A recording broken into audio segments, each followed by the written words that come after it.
100 pages de libre analyse, de reportages, de photos inédites pour mieux comprendre une ville, un pays qui bouge.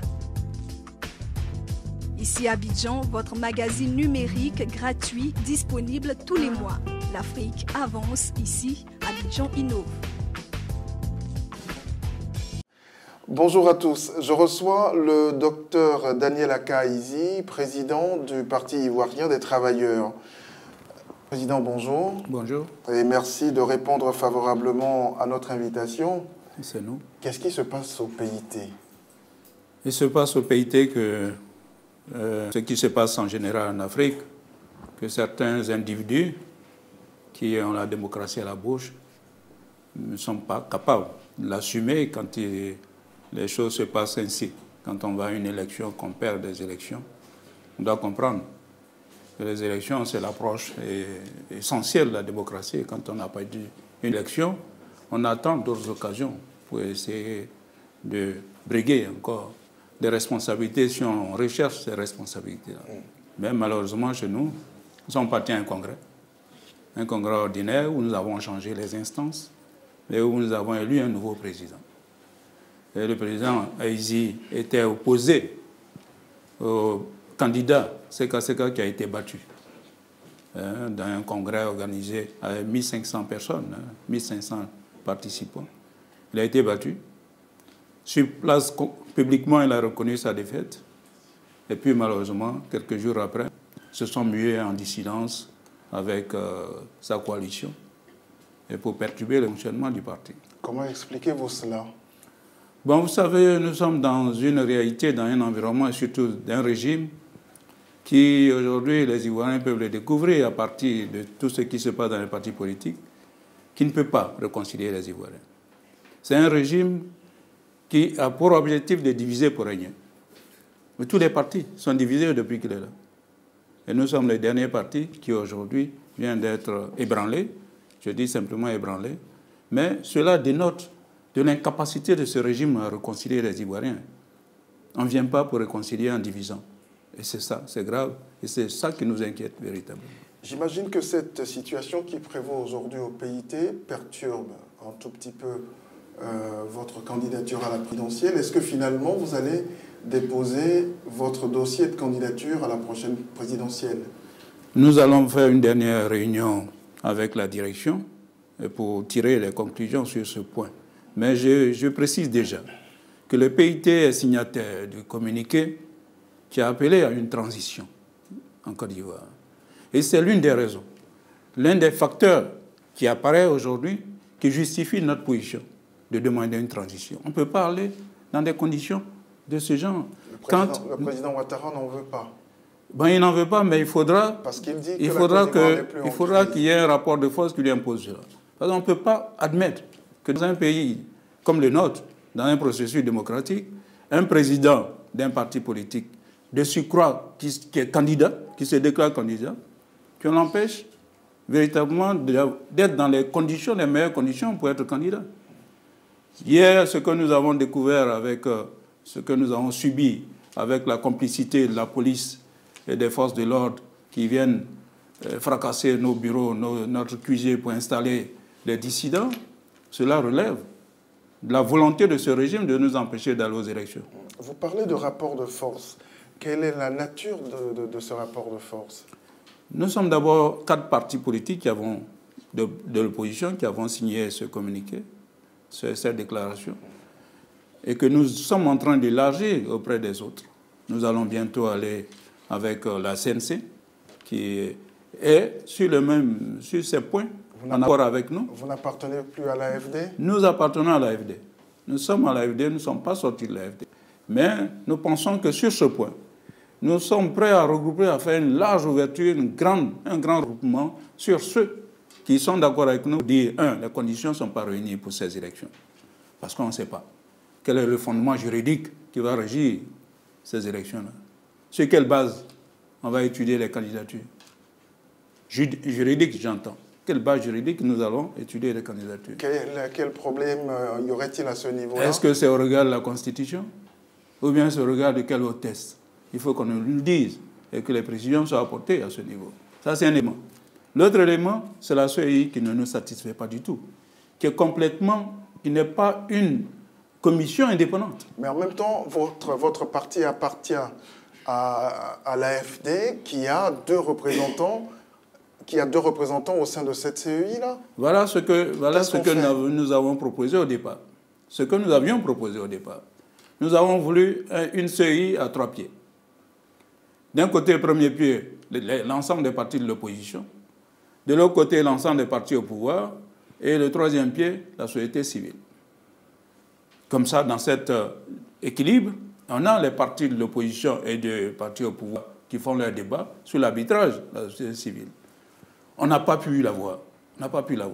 On a gonflé la présence de l'administration. Le président de la République un représentant, le président de l'Assemblée un représentant, le ministre de l'Intérieur un représentant. C'est quand même curieux que c'est à 2 mois de la présidentielle. Non, j'arrive pour vous expliquer.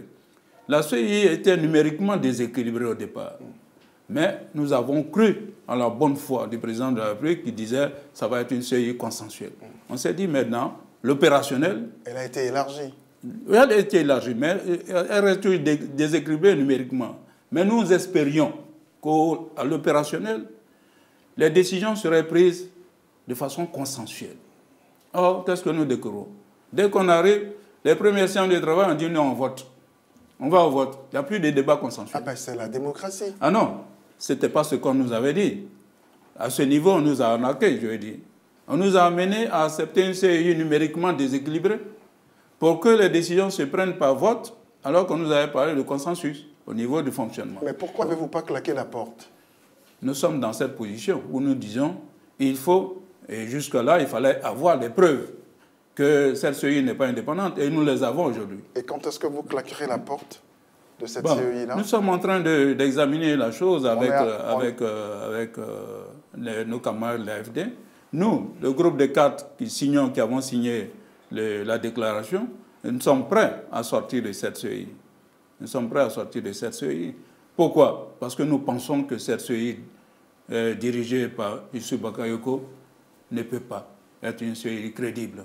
Ne peut pas être crédible. Youssou Bakayoko et Yao Pondré sont les 2 acteurs de la crise ivoirienne. On a révoqué Yao Pondré. Pourquoi est-ce qu'on garde Youssou Bakayoko? Pourquoi? Donc nous pensons que pour que cette CEI soit beaucoup plus crédible, pour gérer les élections, il faut que le président Youssou Bakayoko soit pris à la tête de cette CEI, et puis également que l'État de Côte d'Ivoire, surtout le gouvernement, l'exécutif, arrête d'y s'immiscer dans le fonctionnement de la CEI. Je vais vous donner un exemple.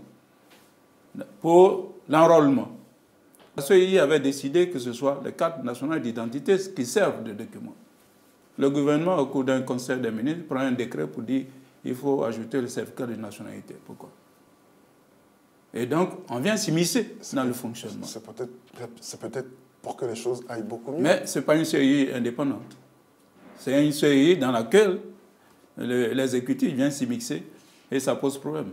Aujourd'hui, dans le fonctionnement de la CEI, financièrement, qu'est-ce que c'est? Il aurait fallu, et c'est ce que nous avons exigé, qu'il y ait un budget sécurisé pour cette CEI, pour ne pas qu'elle soit dépendante du ministère de l'économie et des finances. Aujourd'hui, si le ministère de l'économie et des finances ne met pas les ressources à sa disposition, elle ne fonctionne pas. Donc ce n'est pas une CEI indépendante. Et c'est pour cela que nous sommes inquiets.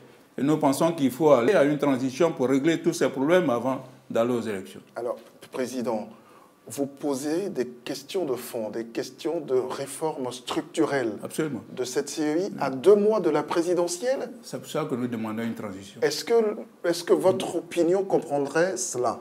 Non, tout le monde comprend parce que c'est pour cela que nous demandons une transition et qui, aujourd'hui, a fait perdre son sang-froid au président de la République. Pourquoi? Nous savons qu'il y a des choses qu'il faut régler, qu'on ne peut pas régler en 2 mois. Donc, nous allons jusqu'à la fin du mandat du président de la République qui prend fin le 25 octobre. Pour ne pas qu'il y ait un vide constitutionnel, nous mettons en place une transition pour régler ces problèmes avant d'aller aux prochaines élections. Mais le problème, c'est que le président de la République dit que la Côte d'Ivoire n'est plus en crise et que rien ne justifierait une transition politique. Ce que le PIT vient de vivre n'est pas un facteur, ce n'est pas un élément, une manifestation de crise. Ce que le PIT vient de vivre avec la complicité de l'État de Côte d'Ivoire, avec la complicité du régime et la manifestation d'une crise qui ne peut pas. Voilà. Je vous sens en colère. Mais non, je vais dire, c'est inadmissible. Quand nous sommes dans un environnement qui se fait démocratique, c'est des choses qu'on ne peut pas tolérer. On ne peut pas tolérer de savoir qu'on recherche dans un pays qui se fait démocratique la pensée unique, parce qu'on n'est pas d'accord avec vous, on est contre vous. Non, il ne s'agit pas de ça. Il s'agit de la démocratie purement et simplement. Et le président de la République devrait quand même, sur ce point, prendre le temps de regarder. On ne vient pas essayer de replacer au pouvoir celui qui a perdu des élections au cours d'un congrès. Hein? Le président Gbagbo se retrouve à la haie, selon ce qu'on dit, il n'a pas voulu respecter les résultats des urnes. Mais aujourd'hui, il y a quelqu'un qui a été battu, qui ne respecte pas les résultats des urnes, et il est accompagné par la police pour être installé. Alors, nous sommes dans quel pays? Le chef de l'État a dit qu'il recevra l'opposition, la grande famille de l'opposition en septembre prochain. Est-ce que vous y croyez? Si oui, qu'est-ce que vous attendez de cette rencontre-là? Qu'allez-vous dire au chef de l'État, les yeux dans les yeux, quand vous allez le rencontrer? C'est un coup médiatique. C'est purement un coup médiatique qui veut faire à quelques jours des prochaines élections. Comment on règle les choses quand vous dites... Ça fait 5 ans qu'il est là. Quand vous dites, vous demandez cette rencontre-là, ça fait 5 ans qu'il est là. Ok, on va vous l'accorder, je vais vous recevoir, mais en même temps, il ne vous a pas encore reçu. Vous dites que c'est un coup médiatique. Nous pensons que c'est un coup médiatique. On a du mal à vous suivre. Non. Il faut clairement, monsieur, pour savoir que c'est un coup médiatique, parce que ce n'est pas en 10 jours qu'on règle les problèmes de fond qui sont là, pour lesquels nous avons demandé depuis près de 5 ans les rencontres avec le président de la République qui a tout refusé. Ce n'est pas à 5 jours des élections présidentielles qu'on reçoit la proposition. Il y a des choses qu'on ne peut pas régler en 5 jours. Ce n'est pas possible. Les problèmes que nous allons lui poser sont des problèmes qui demandent minimum 6 mois. Minimum 6 mois. Alors, et ces problèmes? Les problèmes sont la révision de la Constitution. Sur ce point, à son article 35, il faut au minimum 6 mois avant les élections pour régler ce problème. Et il y a le problème de vérifier également la constitutionnalité du code électoral. Est-ce que ce code électoral sur lequel il fonde sa candidature est conforme à la Constitution? Il faut vérifier cela. Ça prend du temps. Et la CEI, il faut recomposer la CEI. Et ça aussi, il faut une nouvelle loi. Ça prend du temps. Et maintenant, le problème de la sécurité. Aujourd'hui, la sécurité, nous sommes tous exposés. Et il faut qu'on finisse avec véritablement le désarmement et pour avant que nous allions aux élections apaisées. Il faut que nous finissions tout ça. Mais je pense qu'aujourd'hui, nous avons du mal même à sortir d'Abidjan. C'est vrai qu'Abidjan a un semblant de sécurité, mais si vous sortez, et encore, quand je dis ça, je ne suis pas dans la vérité, puisqu'il y a le problème des microbes qui menacent de partout. Et donc, il faut que nous réglons tout ça avant d'aller véritablement à une élection apaisée. C'est pour cela que nous demandons la transition. Si jamais il advenait que les élections aient lieu, le premier tour de la présidentielle ait lieu le 25 octobre prochain, est-ce que vous vous dites on va droit dans le mur? C'est ce que nous disons. C'est ce que nous disons et nous ne serons pas comptables de ce qu'on aura prévenu. On aura prévenu, nous avons pris le soin de prévenir et de demander même que des conditions soient créées.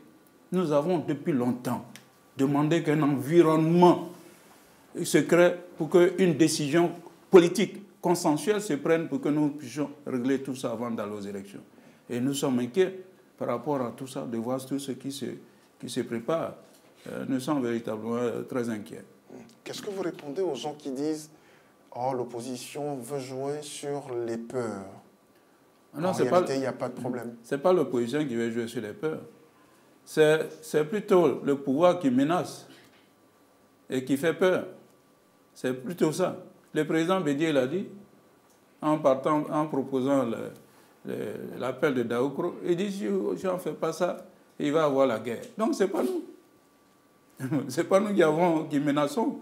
C'est le pouvoir qui pense que si tout le monde n'est pas dans la pensée unique de Ouattara, il aura la guerre. C'est grave. C'est pour ça que nous disons qu'il faut cette transition pour que nous mettons tout à plat. Et puis que dans un esprit de confiance mutuelle, nous puissions aller tranquillement aux élections. Docteur Daniel Akaïzi, merci. d'être passé par chez nous.